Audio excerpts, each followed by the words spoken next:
Dans un monde où les signes des temps se multiplient, il est essentiel de prêter attention aux avertissements que nous livre la Bible. Les Écritures nous mettent en garde contre des événements terribles qui précéderont le retour de Jésus-Christ. Ces avertissements nous appellent à garder la foi et à nous préparer spirituellement. Le témoignage de Tom Horn sur l'astéroïde Apophis s'inscrit dans cette lumière prophétique. Il rappelle que ce que nous voyons autour de nous n'est pas simplement le fruit du hasard.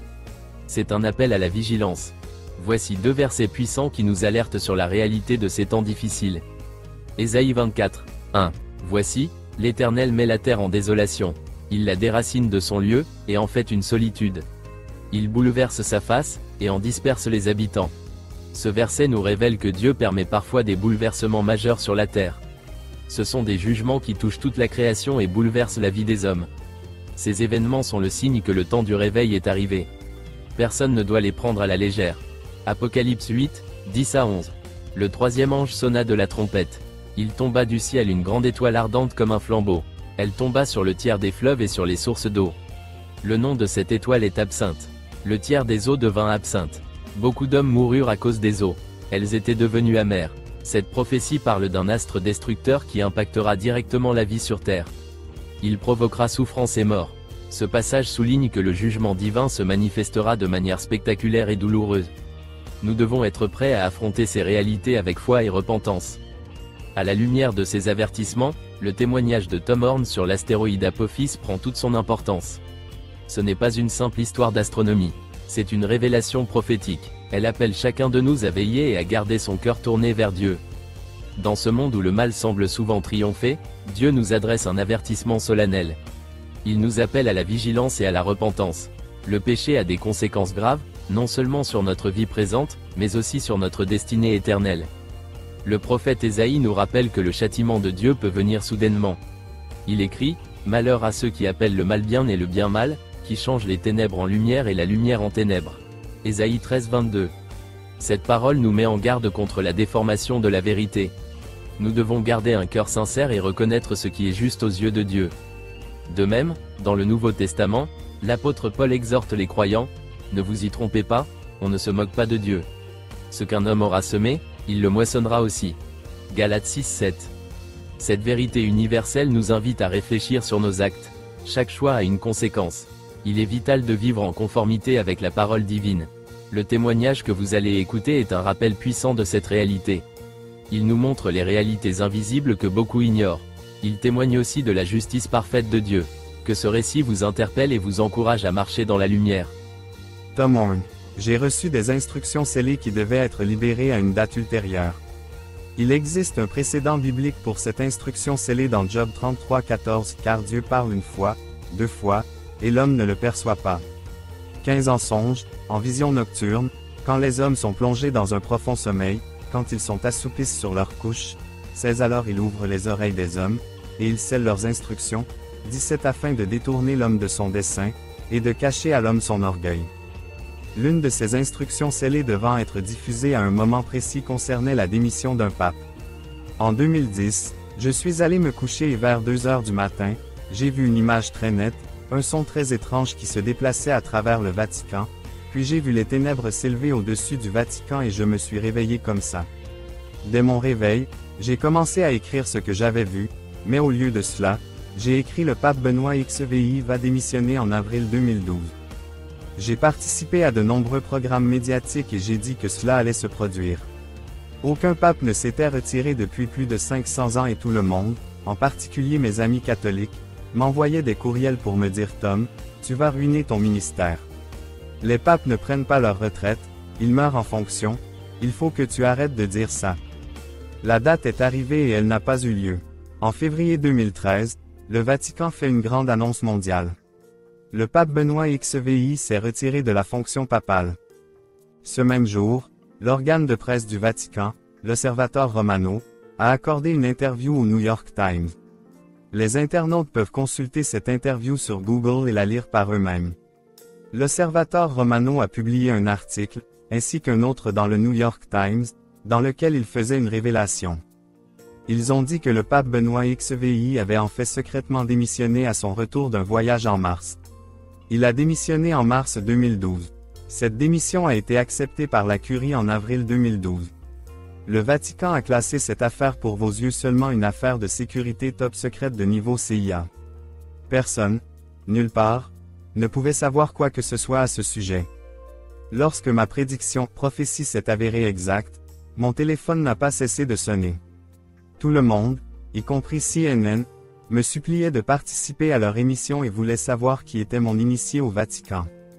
J'ai reçu une autre instruction scellée, une pure prophétie biblique tirée d'Apocalypse 8. Cette expérience a été la plus terrifiante que j'ai jamais vécue personnellement, ce qui me heurte car j'aime être positif, j'aime parler de choses positives, j'aime être rempli d'espoir. Il y a environ 1 an, je me suis couché, selon le même scénario, à 2 heures du matin, et tout à coup, je me suis réveillé dans ce panorama, presque comme un film qui se déroule devant moi et au milieu duquel je me trouve. J'ai d'abord cru voir un dragon de feu géant, dans l'espace, qui se déplaçait, ondulait comme un serpent et fonçait vers la terre. Puis, soudain, mon point de vue a changé et je me suis retrouvé au-dessus de l'objet, et j'ai pu voir qu'il ne s'agissait pas d'un dragon de feu, mais plutôt d'un gigantesque rocher spatial, un astéroïde. Et la façon dont il tournait en se déplaçant dans l'espace et la lumière du soleil scintillait sur les éléments de la pierre. Cela donnait seulement l'impression qu'il se déplaçait d'avant en arrière. Tout à coup, je suis de retour sur Terre et je suis entouré de dizaines de milliers de personnes. Nous sommes sur une montagne et nous courons pour sauver nos vies et les gens partout dans le monde crient et supplient Dieu de les délivrer de ce qui se prépare. Je me suis retourné et j'ai regardé par-dessus mon épaule et j'ai vu cette montagne enflammée, ce rocher géant entrer dans l'atmosphère, brûler en traversant l'atmosphère, se briser en traversant l'atmosphère. Une grande partie frappe l'océan, une grande partie frappe la Terre et tout d'un coup, la Terre tremble si violemment qu'aucun de nous ne peut se tenir debout. Nous avons tous perdu pied. C'était la chose la plus horrible qui soit. Je peux entendre ce bruit terrible comme si la Terre se fissurait littéralement, comme si le manteau de la Terre se désagrégeait. Je regarde à nouveau par-dessus mon épaule et je vois ce gigantesque mur d'eau, un tsunami énorme de plusieurs centaines de mètres de haut qui s'abat sur le sommet de la montagne, et tout le monde essaie de fuir. Puis 2 grandes mains sont descendues sous mes bras et m'ont soulevé dans l'espace. Et voici un élément important de cette histoire. Je ne suis pas un scientifique, je ne sais pas ce qui se passerait si un astéroïde de cette taille venait à percuter la Terre. Mais ce que j'ai vu, je l'ai constaté plus tard, est exactement ce que les scientifiques décrivent. Les eaux bouillonnent sous ce gigantesque rocher en feu, les aérosols qui s'en dégagent pénètrent dans la haute atmosphère et déclenchent l'activité des ouragans. La seconde partie, frappant la Terre, provoquerait l'éruption d'un volcan et remplirait l'atmosphère. J'ai failli tomber du lit. J'avais des frissons dans le dos, je n'avais jamais vu quelque chose d'aussi vivant et d'aussi terrifiant. Je commence à écrire, mais tout d'un coup, c'est comme si une voix, je ne sais pas si c'était juste dans ma tête ou si c'était un son audible dans la pièce, mais c'était comme si une voix parlait et disait un mot, Apophis. Apophis était un ancien dieu égyptien des ténèbres, du chaos. Au début, j'ai pensé qu'il s'agissait d'un dragon. La NASA avait découvert un astéroïde en 2004 qu'elle avait baptisé Apophis. Comme ce que j'avais vu était littéralement un caillou de l'espace, je me suis levé et j'ai immédiatement commencé à faire des recherches. De fil en aiguille, j'ai appris que cet astéroïde avait d'abord été repéré par la NASA comme étant un géocroiseur, un objet proche de la Terre, et qu'elle pensait en 2004 qu'il était susceptible d'avoir un impact sur la Terre. Ils pensent toujours que c'est possible. Je crois qu'Apophis provient de l'ancienne prophétie sur Wormwood dans le livre de l'Apocalypse. Je crois aux prophéties. Je crois en la prophétie biblique, je crois que cet événement va se produire. Apocalypse 8:10 dit qu'une étoile est tombée du ciel et en grec elle est appelée astère. C'est de là que vient le mot astéroïde vient de là.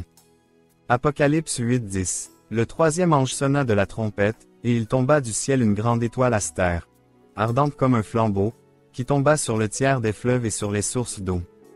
Dissimulation par la NASA. Apophis est un véritable astéroïde et voici ce que dit la NASA. Ils disent qu'il ne va probablement pas frapper la Terre en 2029, ils ont donc un peu changé d'avis. Il est toujours possible, disent-ils, mais il s'approchera si près de la Terre qu'il détruira les satellites en orbite autour de la planète. J'ai parlé à plusieurs astronomes, y compris à un ami qui travaille à la NASA et qui a une habilitation de sécurité top secrète, et le lieutenant-colonel Robert Maginnis, qui travaille au Pentagone, m'a mis en contact avec un spécialiste de l'impact et tous ses scientifiques.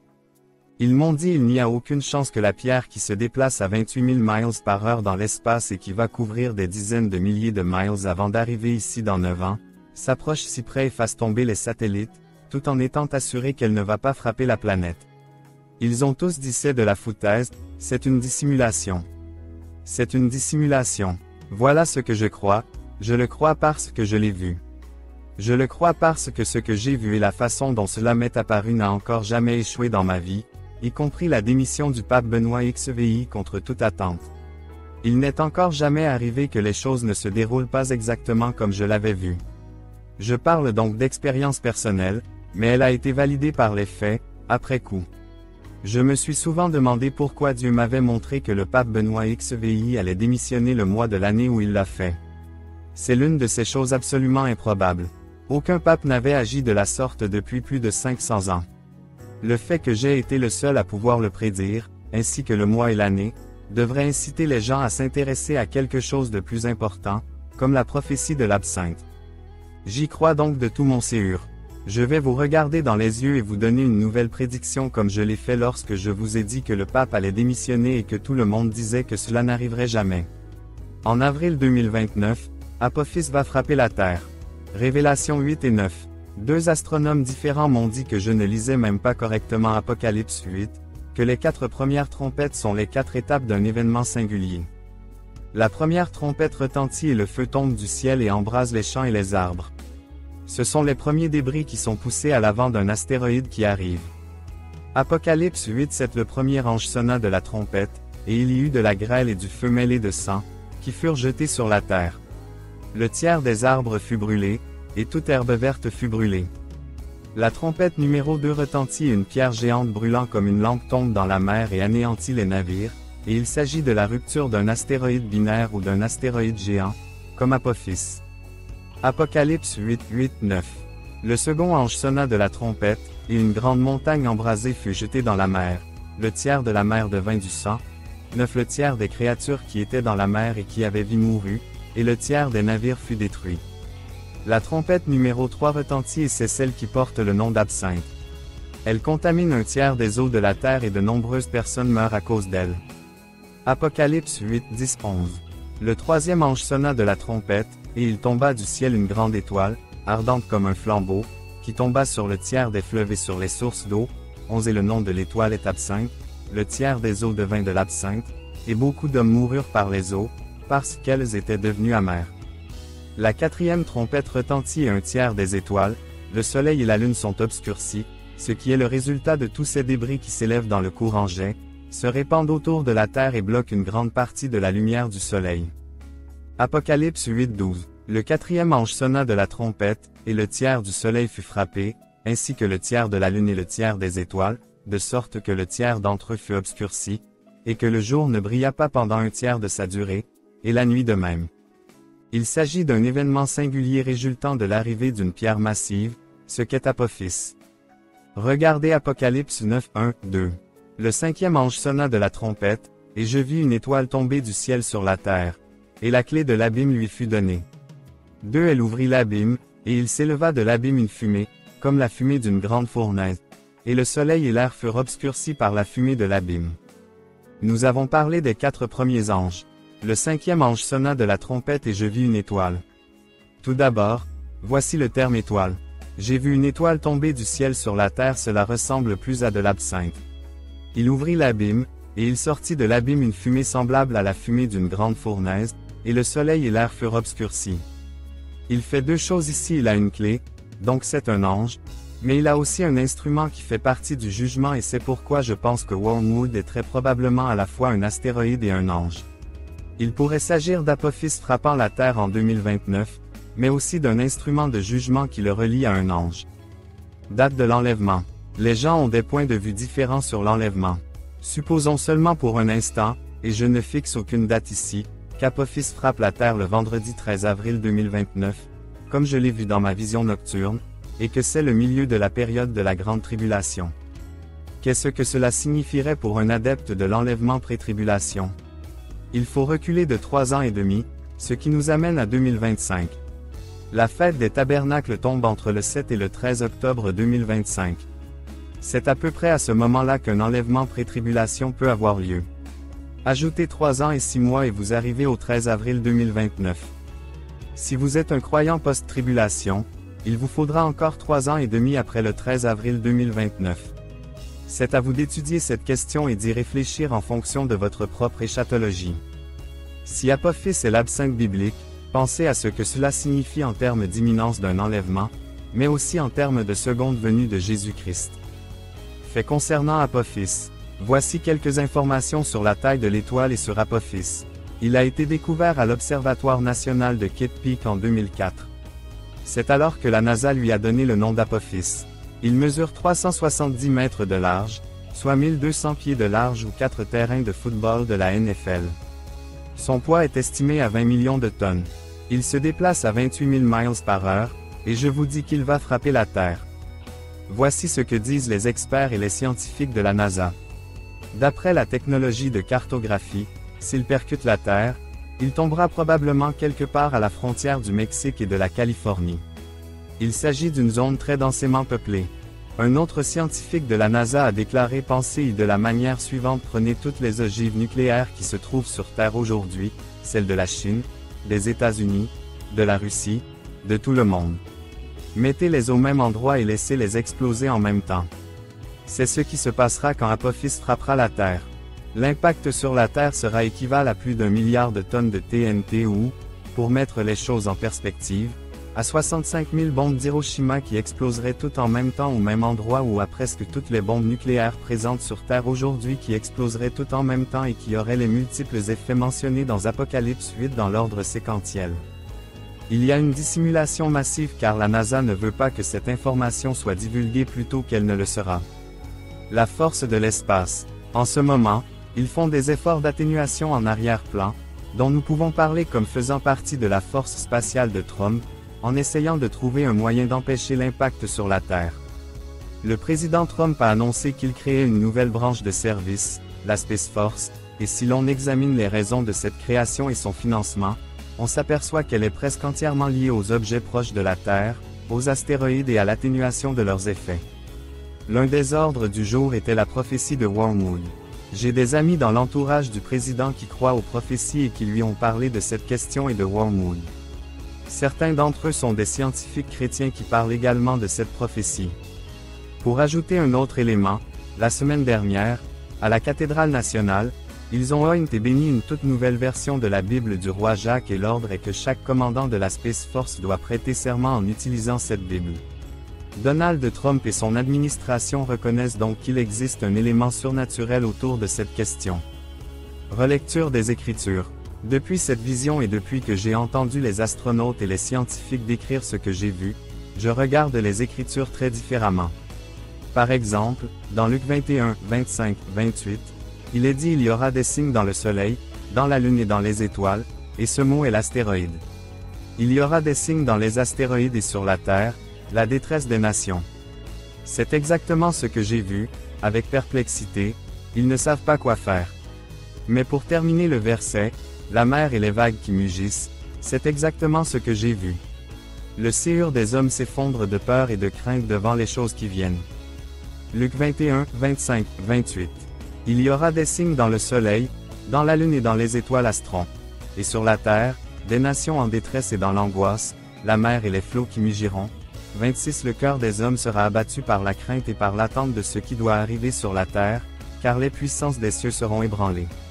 27. Et alors on verra le Fils de l'homme venant sur une nuée avec puissance et une grande gloire. 28. Quand ces choses commenceront à s'accomplir, regardez en haut et relevez la tête, car votre rédemption approche. Nous pourrons éventuellement voir cet astéroïde à L'.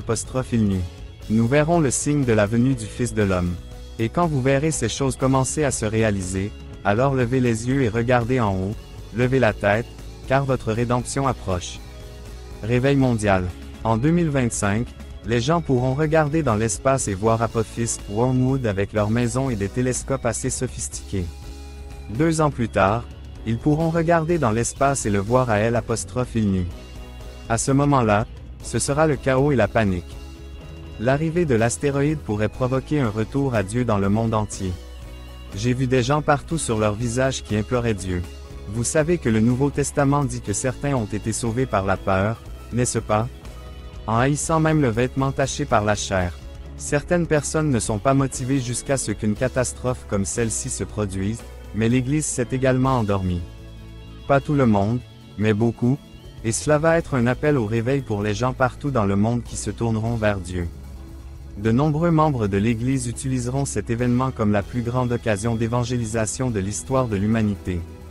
Ce sera une excellente occasion d'atteindre le plus grand nombre de personnes, parce qu'à ce moment-là, tout le monde aura cela à l'esprit. Ils en parleront tous, ils supplieront tout Dieu de les délivrer.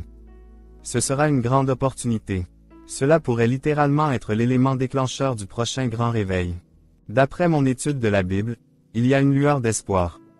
Il existe un précédent dans les Écritures, la grande prophétie de Joël. Vous savez que les grandes armées de sauterelles vont franchir les montagnes, mais la prophétie se termine par cette phrase de Dieu: mais si vous vous tournez vers moi de tout votre séhur, de tout votre corps, de toute votre âme et de tout votre esprit, si vous déchirez votre séhur et non vos vêtements, je vous donnerai une bénédiction au lieu d'une malédiction. Joël 2:12 Maintenant encore, dit l'Éternel, revenez à moi de tout votre cœur, avec des jeûnes, des pleurs et des deuils. 13 Déchirez votre cœur et non vos vêtements, et revenez à l'Éternel, votre Dieu, car il est compatissant et miséricordieux, lent à la colère et plein de bonté, et il se repent du mal. 14 Qui sait s'il reviendra, s'il se repentira et s'il laissera une bénédiction derrière lui? Il existe un précédent dans les Écritures. Dieu envoie Jonas à Ninive pour leur dire que dans 40 jours, vous serez tous grillés, mais qu'ont ils fait? Du roi jusqu'au bas de l'échelle, ils se sont repentis dans le sac et la cendre et Dieu a retardé le jugement. Malgré tout, je crois avec toute la certitude possible qu'en avril, le vendredi 13 2029, Apophis réalisera la prophétie de l'absinthe d'Apocalypse 8 et aura un impact sur la Terre. Tiré des interviews de Tom Horn, Acid Roth, Prophecy Watchers, 700 Club, Something More, Skywatch TV. Pour conclure, la parole de Dieu nous invite à faire un choix décisif. L'apôtre Jean écrit, « Voici, maintenant le moment favorable, voici, maintenant le jour du salut. » 2 Corinthiens 6:2. Ce verset est un appel urgent à ne pas remettre à demain notre conversion. Le salut est offert ici et maintenant. Si ce témoignage t'a touché, c'est peut-être le moment de tourner ton cœur vers Dieu. Je t'invite à répéter sincèrement et avec foi cette simple prière. Je reconnais devant Dieu que je suis pécheur. À compter de ce jour, je me détourne sincèrement de mes péchés. Je crois que Jésus-Christ est le Fils du Dieu vivant, qui a été crucifié pour moi, qu'il est ressuscité pour ma justification. Je le reçois maintenant et le reconnais pour mon Sauveur et Seigneur personnel, au nom de Jésus-Christ le Fils du Dieu vivant. Seigneur Jésus, j'ai besoin de ton pardon. Lave mes péchés par ton sang précieux. Je me repens pour toute chose mauvaise que j'ai faite.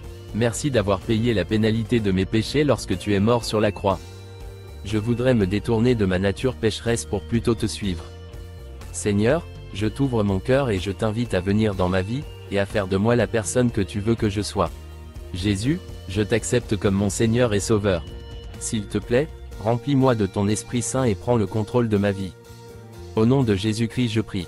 Amen. Si cette vidéo t'a été utile, je t'encourage à t'abonner à la chaîne pour recevoir d'autres témoignages et enseignements.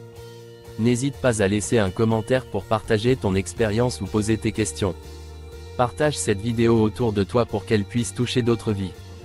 Que Dieu te bénisse abondamment.